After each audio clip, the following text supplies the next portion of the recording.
mula ambil tu sebelum puasa. Bulan puasa.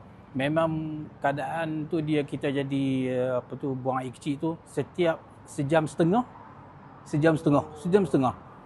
Masalah kesihatan prostat ni memang berlaku pada setiap orang lelaki umur 40. Saya dah nak masuk 60. Bila jadi masalah tu kita susahlah nak ibadat dan sebagainya kan.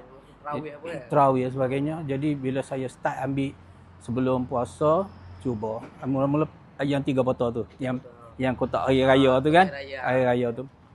Ambil. Kemudian masuk bulan puasa ada kesan.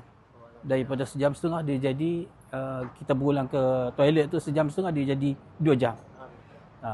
Lepas pada 2 jam dia jadi 2 jam setengah. Lepas 2 jam setengah tu lama dah masuk bulan puasa, masuk raya dia jadi 3 jam. Memang duk monitor benda tu kita catat. Kita catat dia punya berapa kerap kita ke toilet kan.